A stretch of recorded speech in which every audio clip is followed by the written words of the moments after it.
मोहन मांझी जी को मैं सर्वसम्मत भारतीय जनता पार्टी विधायक दल उड़ीसा का मैंने नेता निर्वाचित घोषित किया है। सर्वप्रथमे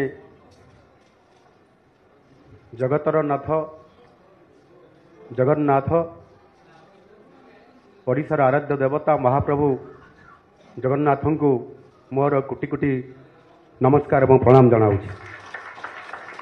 आज महाप्रभु जगन्नाथंकर आशीर्वाद रे आज भारतीय जनता पार्टी ओडिशा प्रदेश रे एकक संख्यागरिष्ठता हासिल करी आज सरकार प्रतिष्ठा करिबारे महाप्रभुंकर आशीर्वाद रही एवं ताहा सहित जो 4.5 कोटी ओडिशार लोक माने जो माने कि एथर परिवर्तन करिवार जो संकेत देइथिले एवं ताहा कार्य परिणत करी भारतीय जनता पार्टी को पूर्ण समर्थन करी बहुमत रे विजयी करी आज भारतीय जनता पार्टी को सरकार आनिथिबारु से 4.5 कोटी ओडिया को मोर कोटि कोटि प्रणाम जनाऊँ।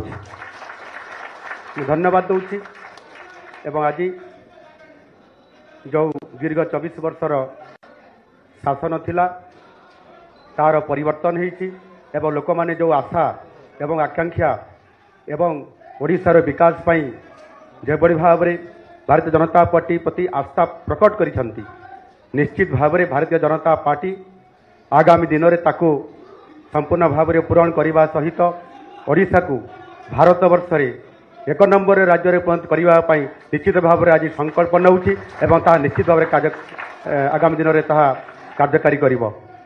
समस्त को बहुत बहुत धन्यवाद। नमस्कार।